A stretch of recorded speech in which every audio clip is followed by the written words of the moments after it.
밥에 넣으면 염증 싹 잡는 재료 5가지. 50대부터 꼭 밥에 이건 넣으세요. 염증 잡고 병원 끊는 밥상 비법 5가지. 안녕하세요. 여러분, 혹시 이런 경험 없으신가요? 아침에 일어날 때 몸이 찌뿌둥하고 여기저기 쑤시고 아픈 느낌.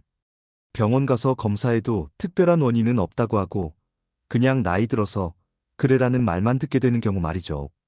사실 나이가 들어서 아픈 게 아니라 우리 몸속에 만성 염증이 쌓여서 그런 경우가 굉장히 많습니다.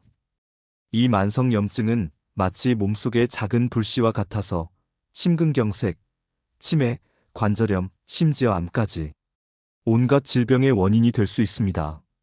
그런데 이 염증, 병원에서 약을 처방받아 해결하는 것도 중요하지만 우리가 매일 먹는 밥만 바꿔도 효과적으로 잡을 수 있다는 사실 알고 계셨나요?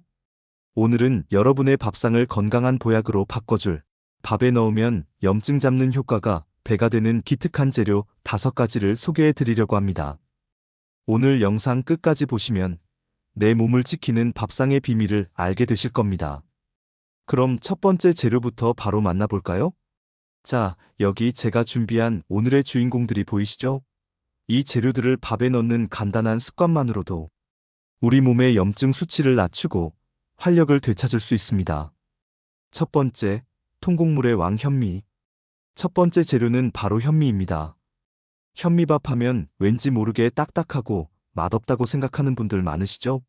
그런데 여러분, 흰쌀밥만 드시는 건 마치 껍데기만 먹는 것과 같습니다. 현미에는 흰쌀에는 없는 피틴산, 감마오리자놀 같은 강력한 항산화 성분이 풍부합니다. 특히 이 성분들은 몸속의 활성산소를 제거하고 염증을 억제하는 데 탁월한 효과가 있습니다. 게다가 현미의 풍부한 식이섬유는 장 건강을 좋게 하고 혈당을 천천히 올리기 때문에 당뇨 예방에도 큰 도움이 됩니다. 그런데 현미가 너무 딱딱해서 소화가 잘 안 돼요라고 말씀하시는 분들 계실 거예요. 걱정 마세요. 제가 현미를 쫀득하고 맛있게 먹는 꿀팁을 알려드릴게요. 현미 불리기. 현미는 최소 6시간 이상 충분히 불려주세요. 밤에 자기 전에 미리 불려두시면 아침에 바로 밥을 할 수 있습니다. 2. 물량 조절. 현미는 흰쌀보다 물을 1.5배 정도 더 넣어주세요. 3. 현미 찹쌀. 섞기. 현미와 찹쌀을 73비율로 섞어보세요. 그러면 찰진 식감 때문에 훨씬 부드럽게 드실 수 있습니다. 2. 두 번째, 바다의 보석 미역. 두 번째 재료는 바로 미역입니다. 미역은 밥에 넣는다고? 의아해하실 수도 있지만 이 재료야말로 염증 잡는 숨은 보석입니다. 미역에는 알긴산이라는 성분이 풍부한데요.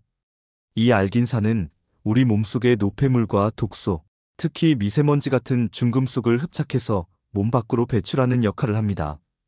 염증의 원인이 되는 독소들을 미리미리 제거해 주는 거죠. 미역밥 만드는 법 정말 간단합니다. 미역 준비말은 미역을 잘게 부수어 준비하거나 이미 잘게 잘려있는 미역을 준비합니다. 2. 밥물에 섞기밥을 지을 때 쌀 위에 미역을 한 스푼 정도 솔솔 뿌려주세요. 물에 불릴 필요도 없습니다. 3. 꿀팁. 미역 특유의 비린 맛이 걱정되신다면 참기름 한두 방울을 밥물에 함께 넣고 밥을 지어보세요.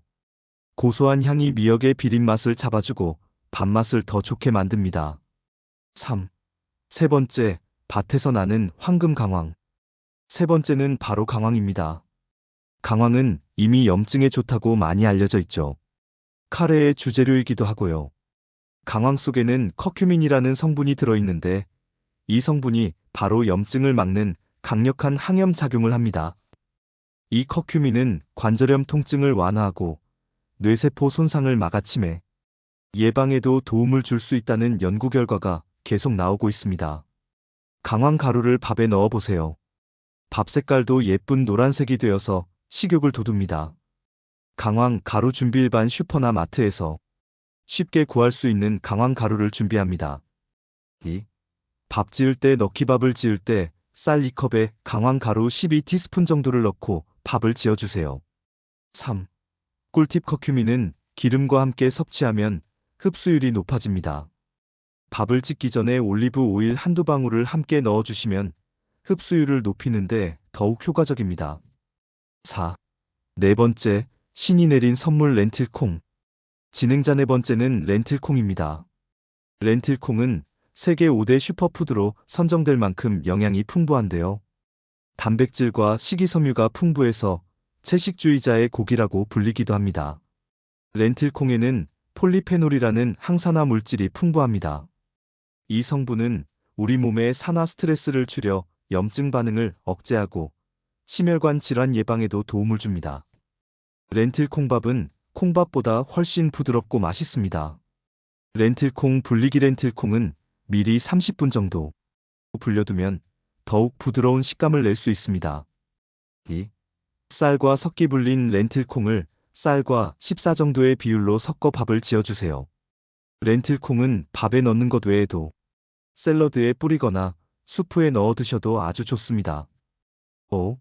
다섯 번째, 자연의 치유제 표고버섯. 다섯 번째는 바로 표고버섯입니다. 표고버섯은 특유의 향과 맛 때문에 밥에 넣어 먹기에도 좋은데요. 표고버섯의 가장 큰 장점은 바로 에르고스테롤이라는 성분입니다. 이 성분은 햇볕에 말리면 비타민 D로 변하는데요. 비타민 D는 우리 몸의 면역력을 높여주고 염증 반응을 조절하는데 필수적인 영양소입니다. 밥맛을 좋게 하는 동시에 건강까지 챙길 수 있습니다. 말린 표고버섯 활용생 표고버섯보다 말린 표고버섯이 비타민 D 함량이 훨씬 높습니다. 2. 불리기 말린 표고버섯을 미지근한 물에 30분 정도 불려주세요. 3. 밥에 넣고 집기 불린 표고버섯을 잘게 썰어 밥을 지을 때 넣어주세요. 표고버섯을 불린 물을 밥물로 사용하면 버섯의 풍미가 밥에 더해져 더욱 맛있습니다. 오늘 밥에 넣으면 염증을 잡는 효과가 배가 되는 기특한 재료 5가지를 소개해드렸습니다. 현미, 미역, 강황, 렌틸콩, 그리고 표고버섯까지. 이 재료들은 모두 우리 주변에서 쉽게 구할 수 있고 밥에 넣는 아주 간단한 습관만으로도 여러분의 몸을 건강하게 지켜줄 수 있습니다. 나이가 들어서 몸이 아픈 것이 아니라 쌓여가는 염증 때문일 수 있습니다. 오늘부터 이 5가지 재료를 밥상에 조금씩 추가해보세요. 병원에 가지 않아도 몸이 가벼워지고 활력이 넘치는 것을 느끼실 수 있을 겁니다. 오늘 영상이 도움이 되셨다면 구독과 좋아요, 그리고 알림 설정까지 꼭 부탁드립니다. 다음에도 여러분의 건강을 위한 유익한 정보로 찾아뵙겠습니다. 감사합니다.